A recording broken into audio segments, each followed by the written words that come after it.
Welcome back, everybody, to the NARPM Podcast Radio Show. I got, like I said, I would. I have Brad Johnson here, CEO of Profit Coach. Brad, thanks so much for being here today, buddy.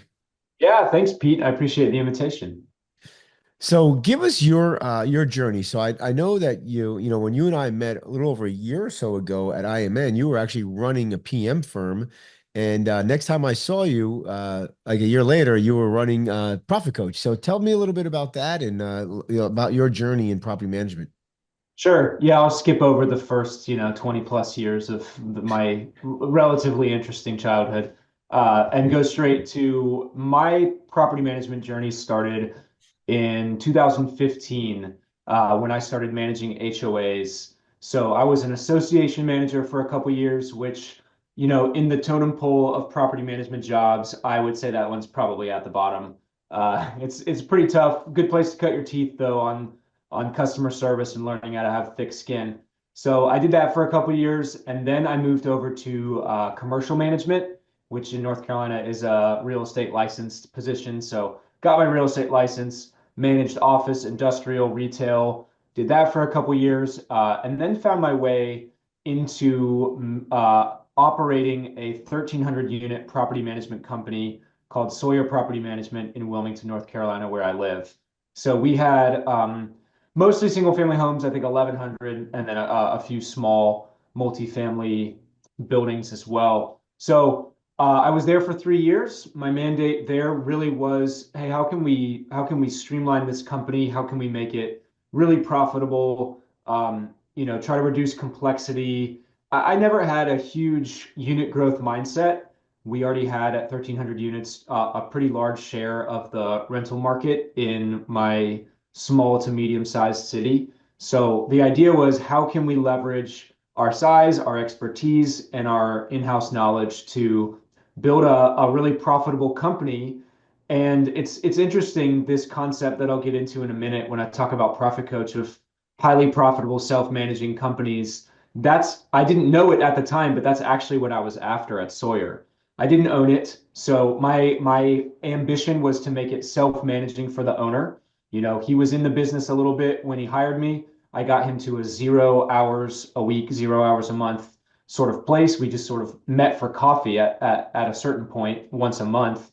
And then I wanted to make it highly profitable. So I was trying to help him reach his goals and his dreams as an entrepreneur while getting a lot of entrepreneurial experience myself. So that was a great journey, that only ended back in April of this year, 2024. We sold the business in 2023 to Rome, an associate company. And after selling the business, I had the option to stay on for a while and certainly considered that, and still enjoyed working there even after the sale. But I had that entrepreneurial itch, and A, wanted to help other people like me, and B, I had had an ambition for those few years of becoming a business owner. And so through really just an incredible experience actually at Lead Simple University last year, a conference you and I just came from, I caught up with Daniel Craig, now known to me as Danny, at Profit Coach, and it just so happened that he was looking to transition out of his role as CEO of Profit Coach and into something a little bit different. And I was looking for an opportunity to own and operate a business, and so that worked out beautifully. There's tons of alignment there between he and I, and between my experience and what Profit Coach was looking for. So I joined the team, became a partner in the business, and took over as CEO on April Fool's Day. So I've been here a little over 8 months and really, really enjoy it so far. So before we dive into Profit Coach, let's talk a little bit about your structure at Sawyer. So I think this is when I heard this is like everybody's that's listed is probably their dream to actually have somebody of your stature, quality, to literally run the business and think of it as your own, as the owner, and then the owner literally 0 hours, incredible, and then just having coffee with you once a month. And then, of course, you built a profitable enterprise that runs without them, definition of a business, and it was sellable. So take us through just a little bit. So obviously you're making a salary. Did you have any kind of ownership? Like did he gift you or did you buy into the business at all or did you just get It's profit margin? How was that? How was the structure? It's a good question. It's actually a question I get a lot. I was on a panel at Broker Owner last year, actually this year, called How to Exit Without Selling, and got to tell my story there and have been able to connect with a lot of people over this because, like you said, this is a lot of people's ambition. You know, you start a business, you grow it, you get to this place, and you're like, if I could just find that person, then maybe I could still make money from this thing and not really have to work in it. And that's true. That can definitely happen. I did that, and we see that at Profit Coach with our clients on a regular basis. That's what so many of our clients are after. So to answer your question pretty directly, I did not have any ownership, but I was compensated solely on a percentage of company profitability. So I had no salary. I mean, I kind of had a salary because there was this minimum that they would never dip down into. As you know, you get to a certain size and operating proficiency in property management, and your financials and your profitability can get really predictable. So I did kind of know what I would make and how that would go. But I was all of my compensation was tied to the performance of the business. So there was always a very clear alignment with if I am making Dave, the owner, more money, I also am benefiting from that in a very direct way. If the company gets less profitable, if we're slipping on efficiency, my income is punished as well.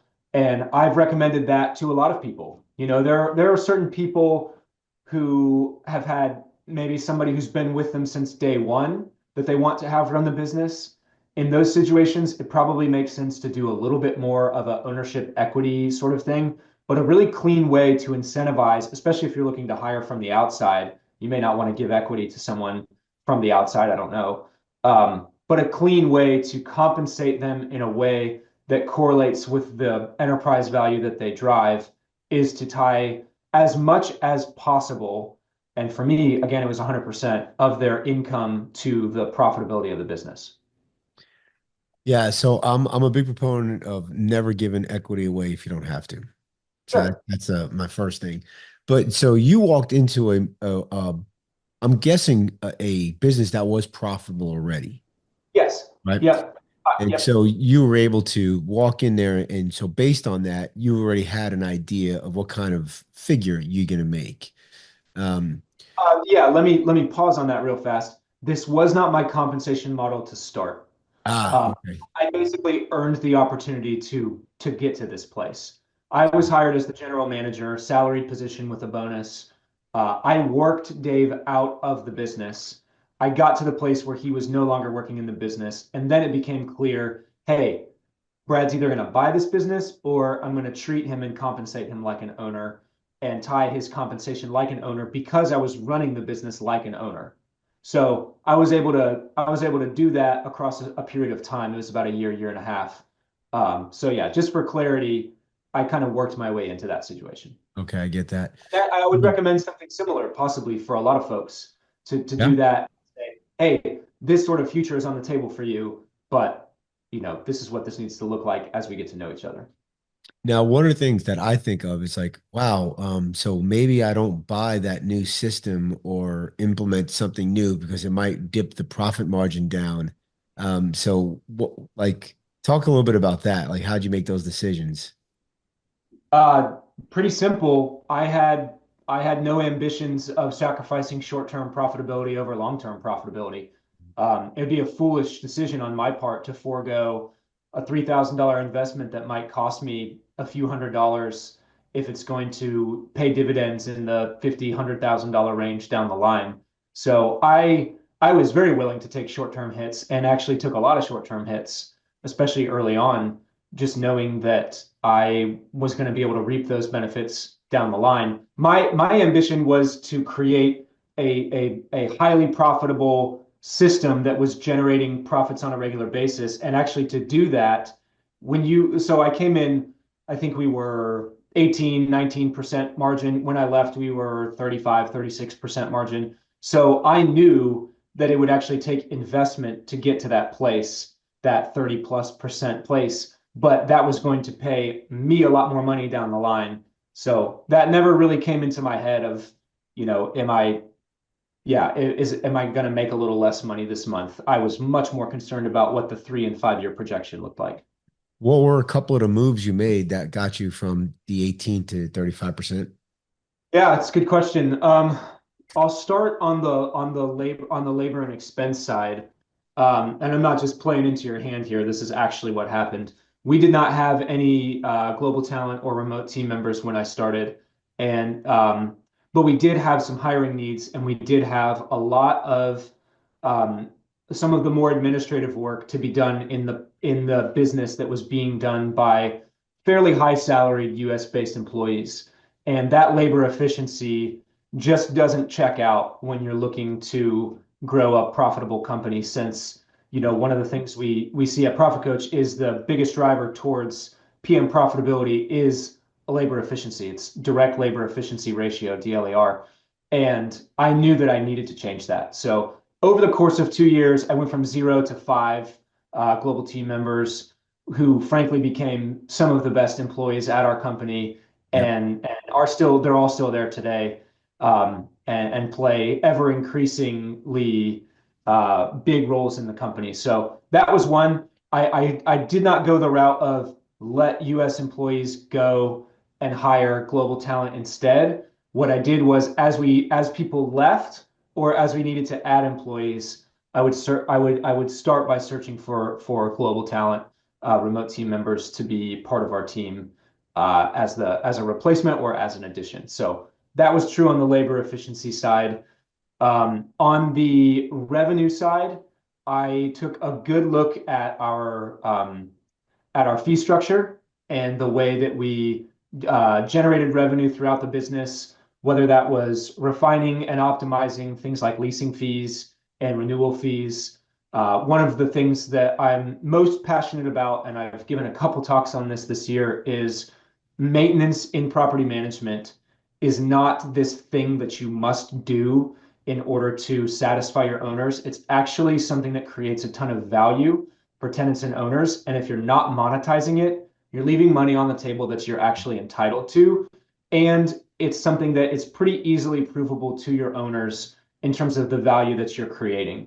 So I implemented a preferred vendor program rather than sticking a fee on the owners in any way. What I did was I basically helped our core vendors know that the amount of business we were generating on their behalf without any expense on their side is actually worth a lot of money.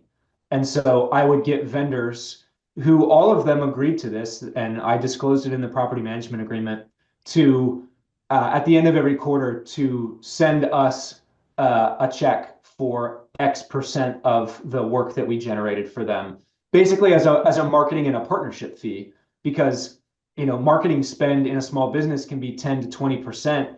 And some of these people, we were their entire revenue source for their business. That's Yep. worth something.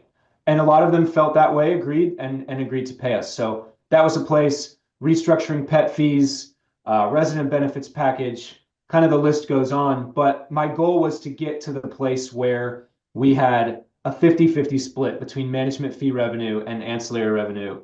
And by the time we sold the business, we were there at 50-50, roughly $320 of revenue per unit, half of it from the management fee and the other half from different ancillary Ancillary fees. fees. Yeah. Mhm. On your, all right. So a couple questions on the maintenance thing real quick. So you're at 1,300 units. I'm sure you got to get to some kind of volume, right? You can't get a rebate program if you have 10 units. I'm guessing, right? I think what we did something very similar. Took a different approach. I like your approach better, by the way, because it's much easier on your accounting firm, on your accounting team. We did it where we anytime they did a job for us, they would give us back 10%, right? The challenge with that is over time, everything gets added 10%, 10%. So they just Right, make the bill 10% more to give you back your 10%. right. With your Then solution, your owners are paying for it. correct, correct. Yeah. And then you're getting the 10%, right? So you're kind of messing the owners up. With your solution, I love it because they don't even think about it until the end of the quarter. And then they're like, oh yeah, here's our marketing fee that we typically pay. Yeah, and they were existing vendors, so we already knew what their prices were. So if they started adding a 10% markup to their invoices, we would see it, we would know it. And it was part of the deal. This is coming from your checkbook, not coming from a markup to the owners. Because if that's the case, then you might as well just make the owners pay 10% as a Right. maintenance markup. And I'm not necessarily saying that you can't do that. Their value is created for the owner in the maintenance process. And if you choose to monetize it in that way, explain it to your owners, be Yeah. upfront about it. I don't see anything wrong with that. I just felt like there was so much value creation for the vendors that I wanted them to be the one to recognize that and to compensate us as a means of even more value add for the owners. So there are lots of different ways you can do that. Do a whole podcast just on that one. Yeah, yeah. I like I said, I've done some whole talks basically on that. Love it. I may get you back in here. Get a couple of us to talk about maintenance and Yeah. how to make it profitable. All right, so let's pivot over to Profit Coach. So you met Danny, you saw it was a great opportunity. What else about Profit Coach kind of drew you to that? 'Cause I'm sure you probably had tons of opportunities. So what else about Profit Coach really drew you to that job, to that role?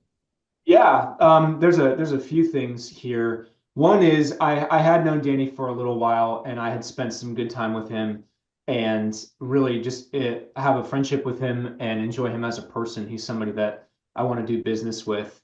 Another one is I didn't have a strong relationship with Jordan Wela, but I knew him. We had spoken on the phone a few times. I had done his podcast, and I knew that he was one of the co-founders of Profit Coach and was still involved in the business. That was a big thing to me. I won't say Midas touch, but everything that Jordan has been involved with in property management has done well.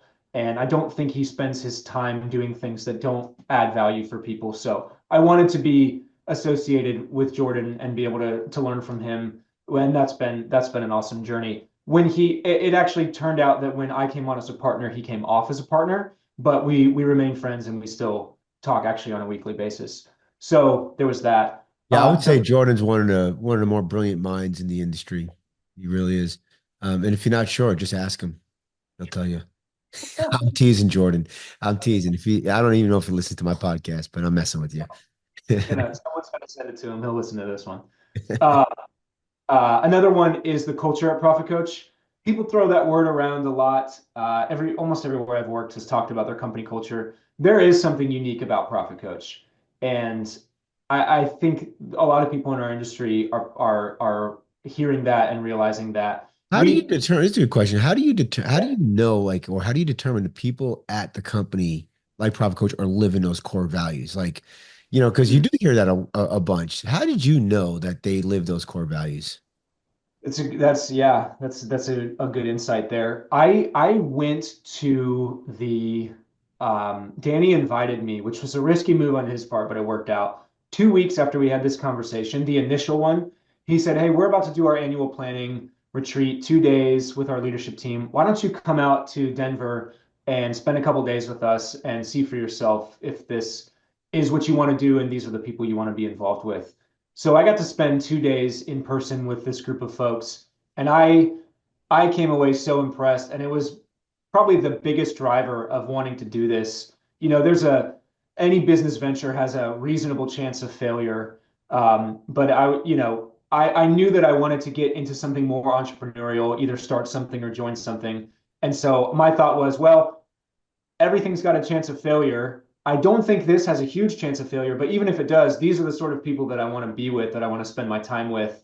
I found a group of people who were genuinely encouraging, who were very real, who cared a ton about the business and a lot about our core mission, which is to help people become and achieve more than they thought possible.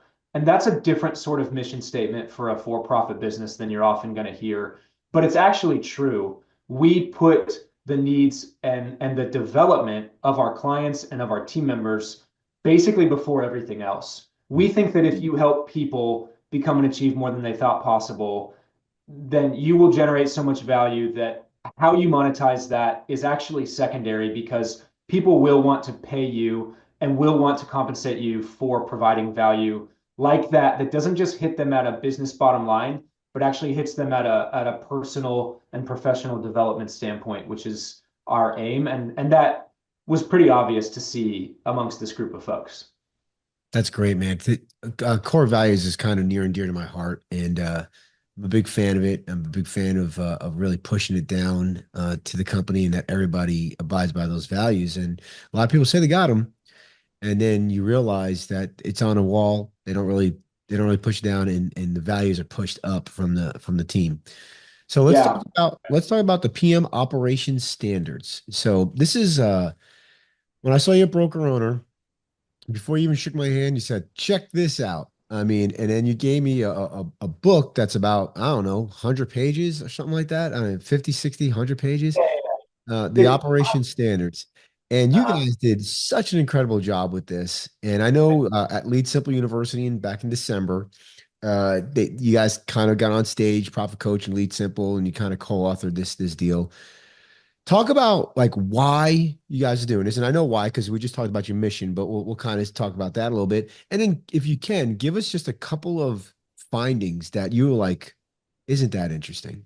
Yeah, I'd love to. So the PM operations standards is our attempt at answering the question or providing the framework to answer the question, how do I know I'm doing a good job? The basic premise here is the way that people have answered that question in property management for a very long time is way too subjective, and it's not really comparable across markets, across portfolio makeups, or across operations. So the idea here is rather than saying things like, well, I've got great Google reviews, or my PMs manage X number of units, or I'm the leading property management company in my market, you need an answer that's actually objective, measurable, standardized, and widely accepted. And the framework to do that did not exist, and we saw that opportunity. So what we did was we authored the PM operations standards, which are 8 core processes broken down, and this is the key, they're broken down into milestones. We all agree, for the most part, on what the core processes of property management are: move in, move out, property marketing, leasing, applications, renewals, Maintenance. maintenance requests, turnovers. Like those are the core things that you do in property management. But underneath that, what are the core milestones that you must check off, that you must do in order to successfully complete that process? And you can get very granular on what you specifically do in your operation, but there are these sets of milestones in each of those processes that never change virtually ever across organizations. And so we took those 8 processes, we broke them down into milestones, came up with 61 milestones, and I'll give you an example in a moment. Okay. And out of those milestones, that's where you actually get these metrics like speed to repair. That's a good one to highlight. 79 metrics came out of this. And one of those, just as an example, is speed to repair, which is maintenance requests submitted to work completed, right? That's not the whole maintenance request. That's not the whole maintenance process. That's part of it. Because obviously, after the request is submitted, you have to verify it. You have to get an estimate. You have to get owner approval. You have to go do the work. You have to complete it. You have to bill for it. You have to close it out. So, but in there is speed to repair, which is request submitted to work completed. And that is both an owner-facing metric. Here's how we perform. Here's how we get stuff done at your property. And it's a tenant-facing metric. Here's how minimally or maximally invasive we are in your life, right? From the Right. time you send it to the time we get it done, that matters a lot to the tenant. And so, as I was speaking earlier about monetizing maintenance, what did you just do with a fast speed to repair? You created a ton of value.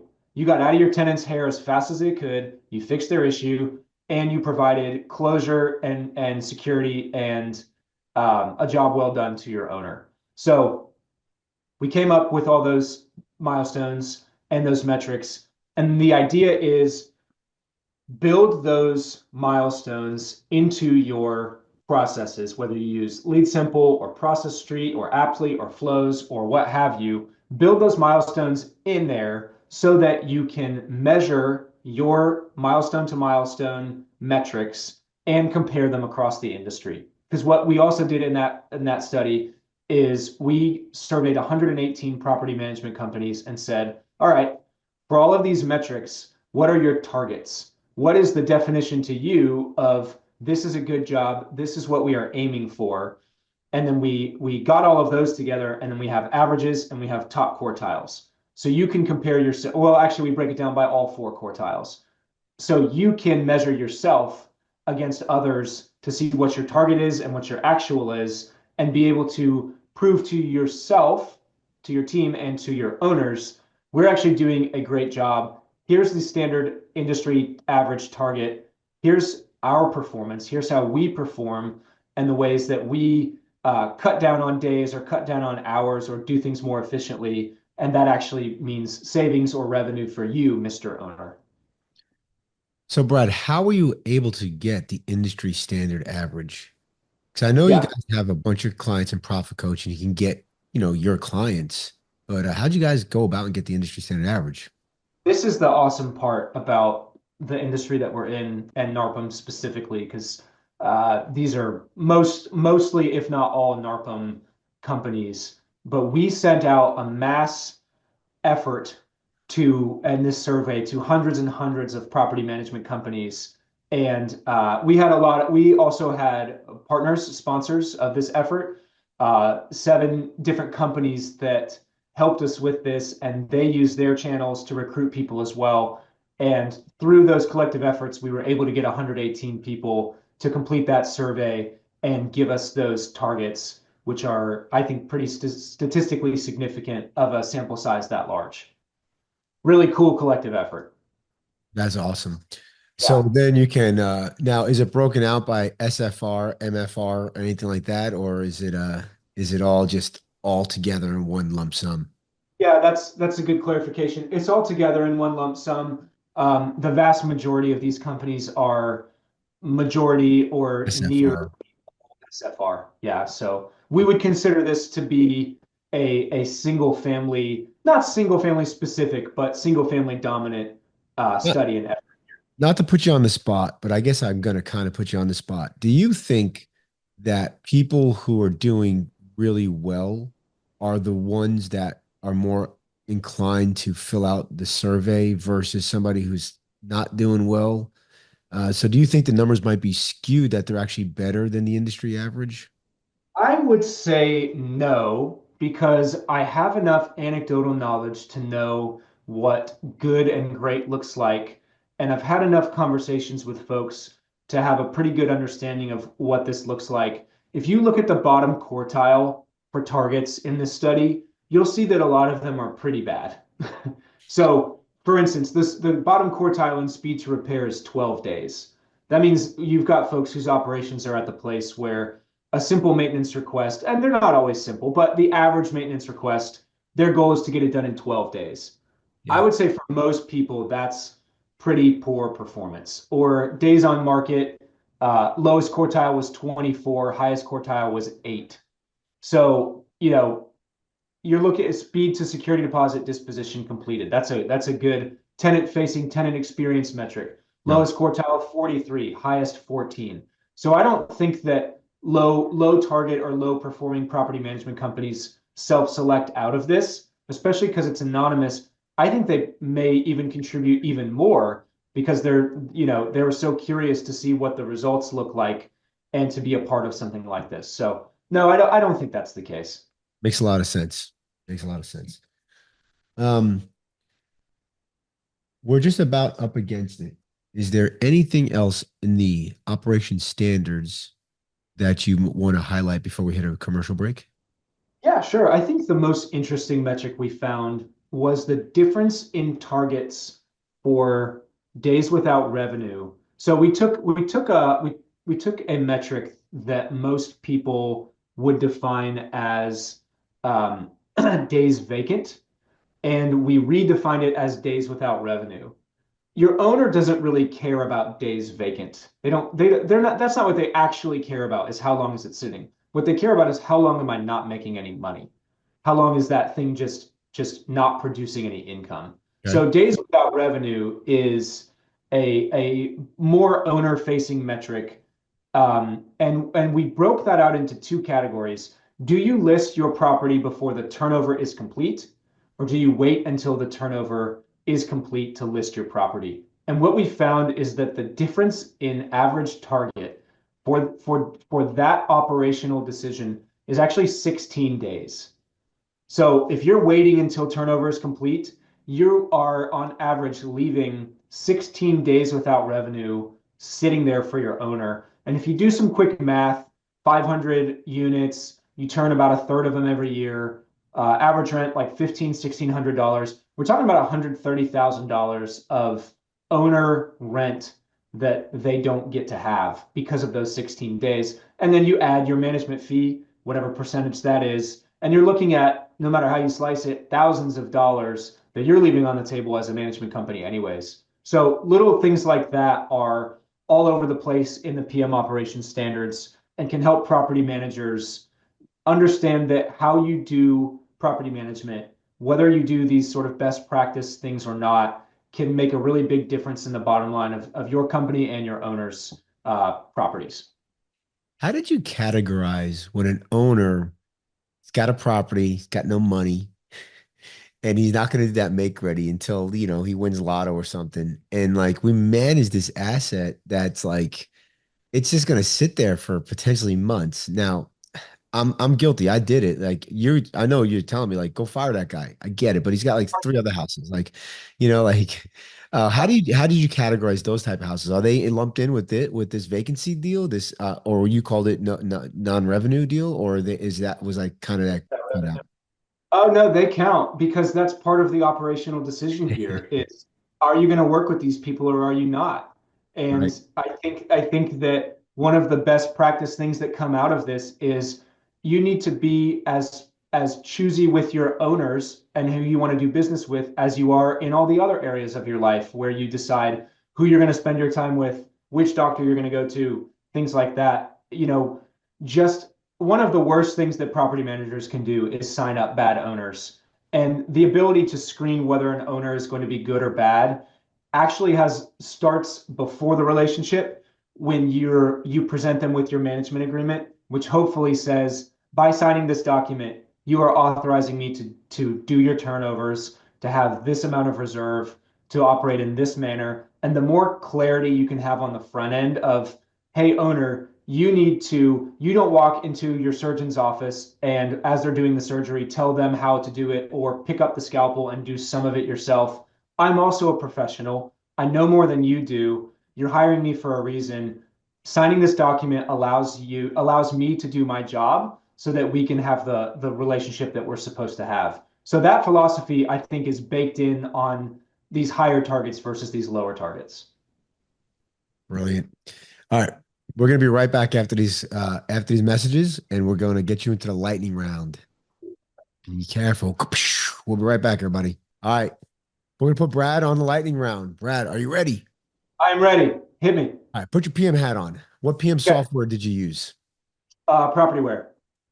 What was your org structure? A hybrid pod model. Hybrid pod model. Okay. Did you use virtual assistants? Yes, and that was very profitable for you. Did you use BDMs? I had a salesperson who was both BDM and director of sales. I had a jack of all trades. What is one piece of advice you would give someone who's just starting out in the PM business? I would tell them to not work with owners who aren't a good fit for their business model. Does pineapple belong on pizza? It does not. What's your go-to fast food? I know you're a runner. You don't do fast food, but in the case of the pinch, what's your fast food go-to? It's a tie that I can't reconcile in my mind between Chick-fil-A and Chipotle. Oh, okay. I like both of those. Very nice. What was your first job? I was a busboy at a local beach resort. I live in a beach town. What's your ideal vacation? Um, Probably a hiking trip in the summer in the mountains of, we'll go with Switzerland. Oh, I like that one. I think we could be best friends. I want to do a hiking trip. What is something that most people don't know about you?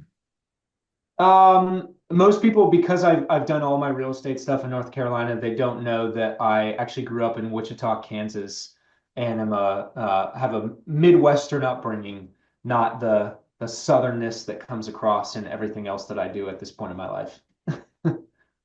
If you can have dinner with anyone alive, who would it be?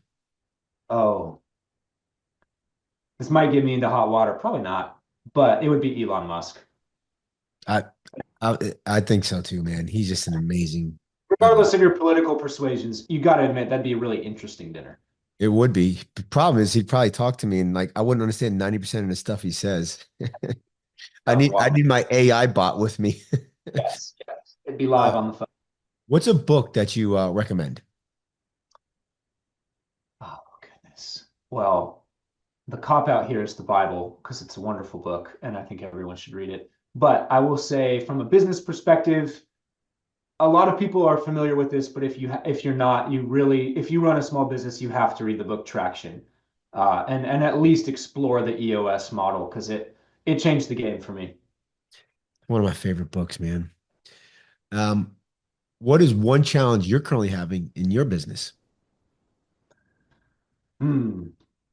We are in the middle of it's not a challenge as much as it's an opportunity, but figuring out the best way to do it for our clients is challenging.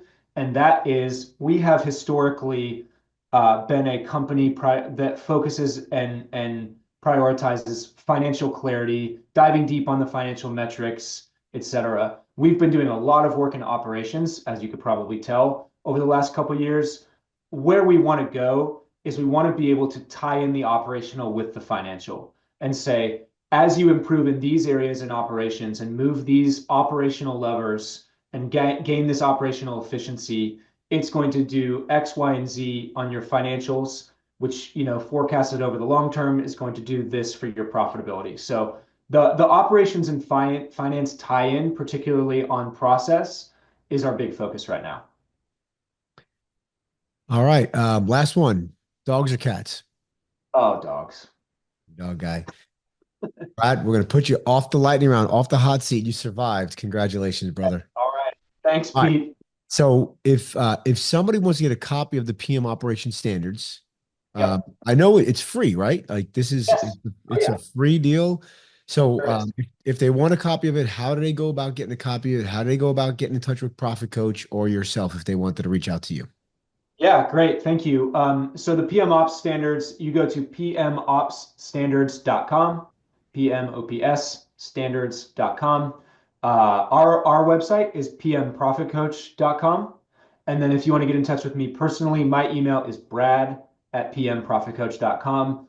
I always encourage anybody to reach out to me directly. You're not going to go through any hoops. I'll speak with you directly. I love that. So please feel free to reach out. Awesome. And if you're listening to this and you have not joined NARPM yet, um, you need to because there's a ton of information. They have a great website. They have incredible conferences. Go to narpm.org or give them a call at 800-782-3452. And if you want to reduce your overall DLER, as Brad would call it, and you're thinking about remote team members, give us a shout, vpmsolutions.com, or email me direct, pete@vpmsolutions.com. We'd love to talk to you. We have a free service. So we have a do-it-yourself, a do-it-with-you, and a do-it-for-you service on finding you a great team member in over 120 different countries. Brad, thanks so much for being here today, man. I appreciate you. Thank you, Pete. I appreciate you.